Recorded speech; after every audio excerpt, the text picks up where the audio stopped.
In the previous video, we saw how Iran challenged America's bombers. So in this one, we'll dive into how Ukraine's flying machines attacked Russia's gas rigs. Let's find out. Don't forget to subscribe so you won't miss any of our exciting videos.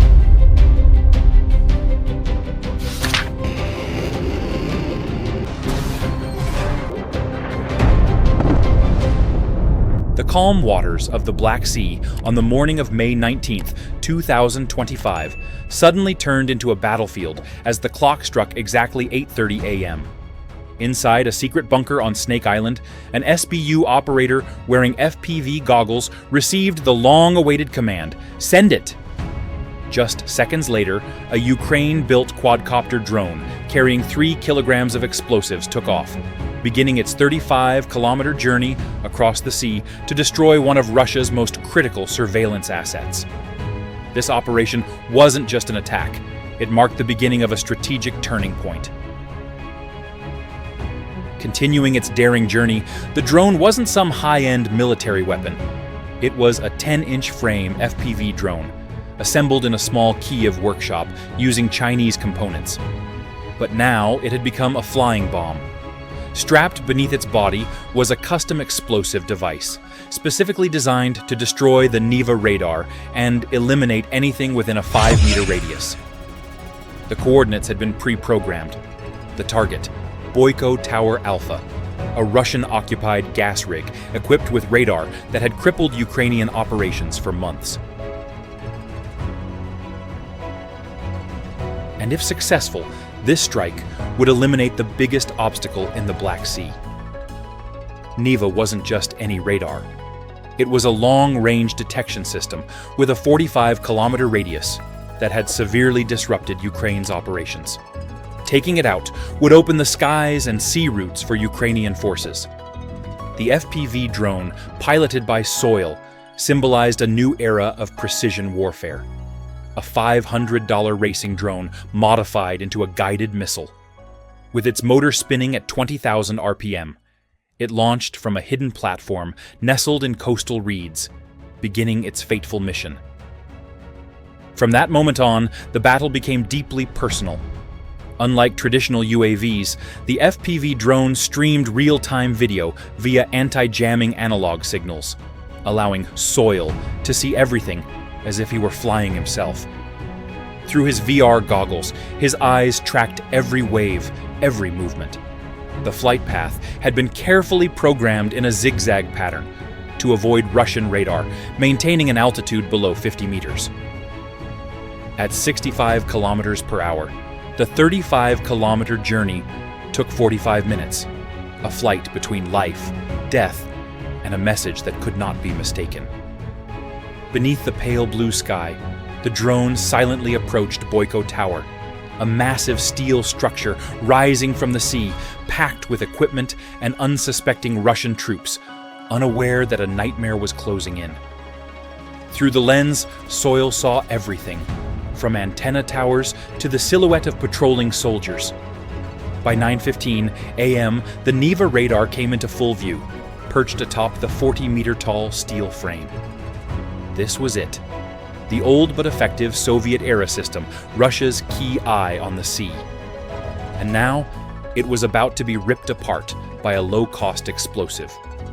No one expected that just 3 kilograms of explosives could reduce the NEVA system, a marvel of engineering, to ashes.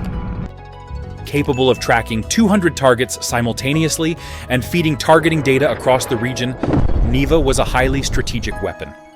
But it couldn't survive a pinpoint strike to its weak spot. Soil locked onto the sweet spot, the junction between the antenna and control unit. Soviet engineers had built this radar to withstand electronic jamming and harsh weather, not a kamikaze drone slamming straight into its face. In the final minutes, the tension became unbearable. At 800 meters out, Soil began manually guiding the drone toward its target. The greatest advantage of an FPV drone is its real-time flight adjustment, far superior to any GPS-guided missile system. His view now revealed every detail: rust spots, thin aluminum panels, the exact position of the radar wave module. At just 200 meters, Russian soldiers finally spotted the incoming object. But it was too late. Only 10 seconds remained. A technician lunged for his weapon, but no one had time to react. And then came the fateful moment. At exactly 9:20, Soil's drone slammed into the Neva radar system, detonating on impact. Metal shards and electronic parts burst into the air like fireworks over the sea. The explosion was small, but surgically precise, completely destroying the waveguide, transmitter, and antenna's rotating mechanism. A weapon cheaper than a Netflix subscription had just blinded Russia's Eye of the Sea. But as smoke still curled from the charred radar, an even greater threat was already inbound, racing in at a devastating speed. But it was the next strike that truly stunned the world. As the Neva radar smoldered into a heap of scorched steel, a monster beneath the waves was silently approaching. This was the Sea Baby, a 6-meter-long surface drone designed by Ukraine to destroy fortified naval targets. Packed with 1,000 kilograms of advanced explosives, it represented the pinnacle of asymmetric warfare. Unlike the quadcopter, the Sea Baby was the finishing blow, the hammer crashing down on the occupier's head. At first glance, the Sea Baby could easily be mistaken for a small patrol boat, but beneath its sleek gray hull lay a true killing machine. Its bow was fitted with geometric-shaped charges arranged in a resonant pattern, designed to trigger a chain reaction on detonation, capable of obliterating reinforced concrete in an instant. The explosive mix of RDX and TNT produced blast temperatures of up to 3,000 degrees Celsius, hot enough to melt steel and annihilate anything ever built by human hands. There's nothing slow about the Sea Baby. Powered by twin 200-horsepower water jet engines, it sped across the sea like a phantom, reaching 49 knots, about 90 kilometers per hour. Even if one engine was disabled, it could still carry out its mission. Its navigation system was state-of-the-art, a fusion of GPS, inertial guidance, and real-time satellite communication, allowing Ukrainian operators to intervene and adjust its trajectory, even in the final seconds before impact. But speed wasn't Sea Baby's most lethal weapon. Its true power lay in stealth, something that made Russia tremble. With a low profile and gray paint blending perfectly into choppy waters, it was nearly invisible to radar. On top of that, it carried a backup communication system capable of switching frequencies if jammed. In an era where information is everything, Sea Baby was almost unstoppable. And this time, it carried a mission that was both meticulously planned and brutally unforgiving. Unlike hunting warships, this time the target was stationary and meticulously mapped. Ukrainian engineers knew the exact structure of Boyko Tower, every support beam, every room, and the locations where Russian troops were hiding. That intel allowed them to program the most efficient attack route. With an extended fuel tank, the Sea Baby could operate up to 1,000 kilometers without support. Yet, despite its full automation capabilities, SBU operatives retained remote control, because this strike demanded absolute precision.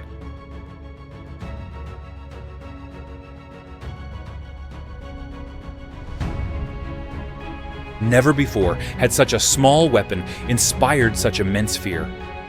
With the Neva radar destroyed, Russian soldiers on the rig were completely blind to surface threats. All they had left were their own eyes and a few radios, far too little against a killing machine hurtling toward them. Through the Sea Baby's onboard HD camera, Ukrainian forces could see the entire structure of the rig, every level, every corridor. The mission was no longer just about the radar. It was to permanently wipe out Russia's entire military presence at this site. As it drew closer, Boyko Tower appeared like a floating fortress. Multi-level steel frameworks connecting weapon stores, living quarters, and control rooms.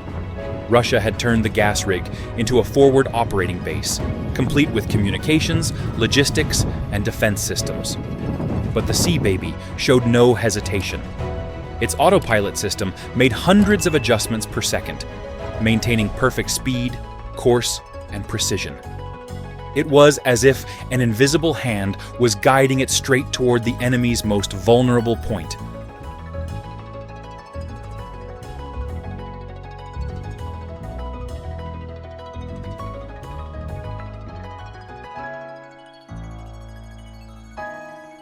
The fateful moment was near. At 9:15, Sea Baby was just 30 kilometers out and accelerating. From its onboard camera, black smoke from the destroyed Neva still billowed into the sky. But this time, the target wasn't a device. It was total annihilation. The Russian troops had no idea they had only minutes left to live. Blinded without radar, no one detected the nightmare rushing in from the sea. Meanwhile, Sea Baby tore forward like an arrow, carrying a chilling message. This wasn't just retaliation, it was execution.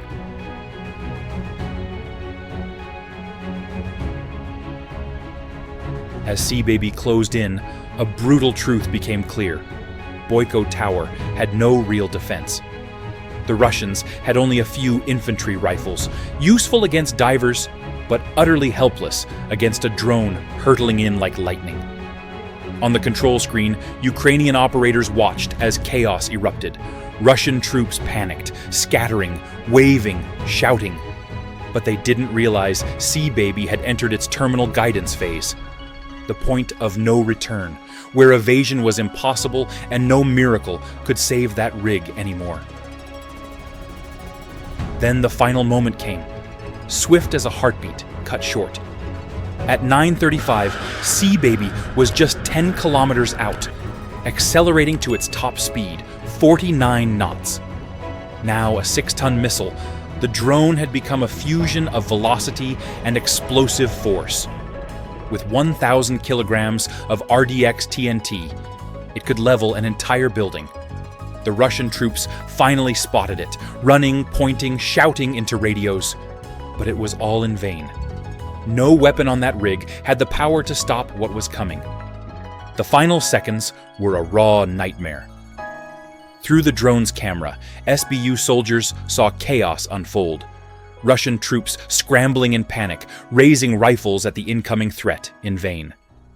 There were no cannons, no missiles, only fear and helplessness. Sea Baby was too fast, too low, too lethal. It skimmed the sea's surface like a ghost. At just 2 kilometers out, its course locked in, completely unstoppable. No matter how brave those soldiers were, nothing could alter the fate that was now rushing toward them. And then the earthquake struck at 9:50, a collision as violent as a freight train hitting a wall. Sea Baby slammed directly into the structural nexus of Boyko Tower. Its shaped charges detonated in unison, twisting the steel platform into a mangled ruin. In the first second, the explosion reached over 3,500 degrees Celsius, melting every weld, every support beam. The living quarters vanished instantly, no wall left standing. Anyone inside, if still alive, had no chance of escaping the inferno that consumed everything. But the strike didn't end there. It triggered a brutal chain reaction collapse. The rig was an integrated structure, each section supporting the next. Once the central pillar was destroyed, the entire platform crumbled like dominoes. Supply rooms exploded and ignited, turning into a blazing torch at sea.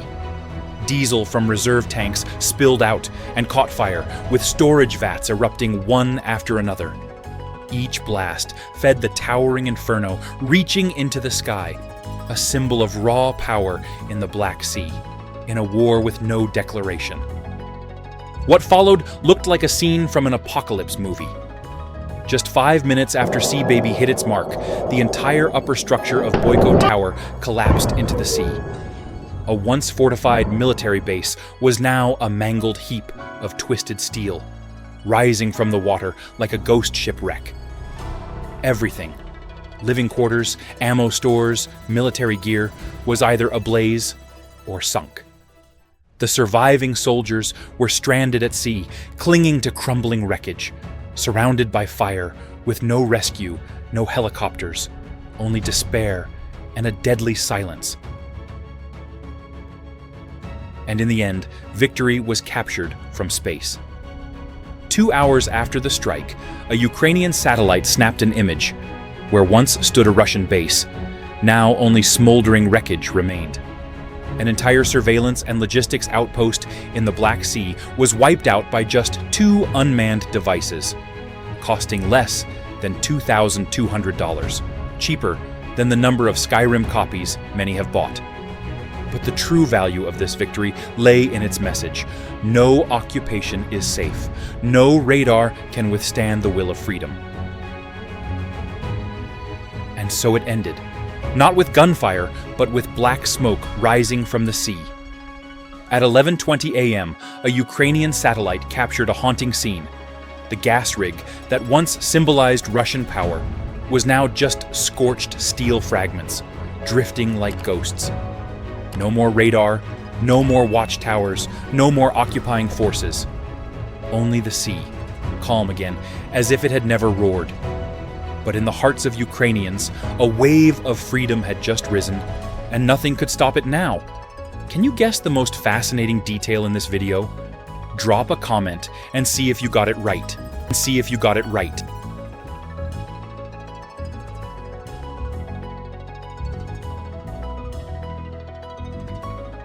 The explosion began with a fatal strike to the bow section of the Seeb platform, where the full force of the blast was focused directly on the main support columns. In a split second, temperatures at the epicenter soared past 3,500 degrees Celsius, hot enough to melt every steel frame in its path. The Russian personnel quarters vanished instantly, their prefab walls and floors vaporized in a flash.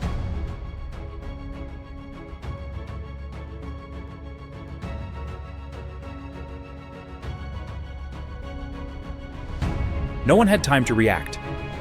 But that was only the beginning of a cascading disaster.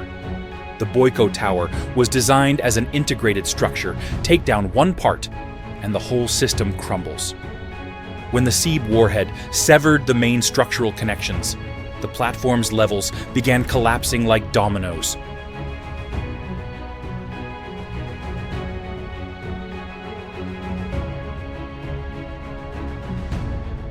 Storage rooms filled with equipment and supplies caught fire, then erupted in a chain of explosions, like a war drum pounding farewell to Russia's foothold at sea.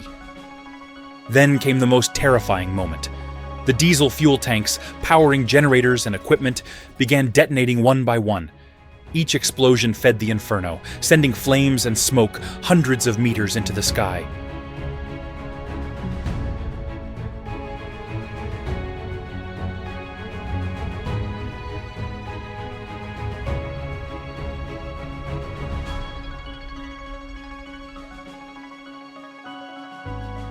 Like a colossal torch ignited in the middle of the sea.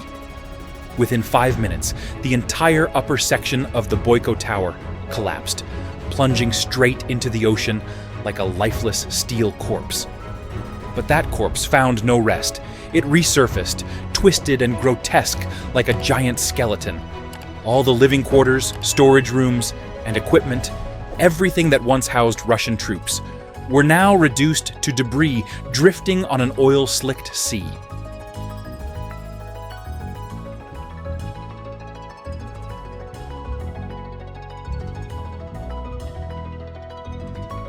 Survivors on the lower levels were trapped, desperate. There was no rescue, no way out, and the fire kept burning. And in the end, victory was captured from space. 2 hours after the strike, a Ukrainian satellite snapped an image where once stood a Russian base. Now only smoldering wreckage remained.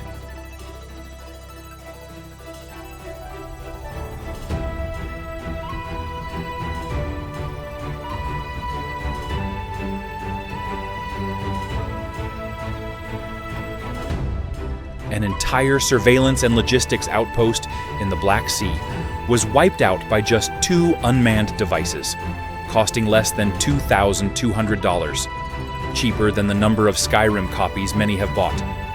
But the true value of this victory lay in its message. No occupation is safe. No radar can withstand the will of freedom.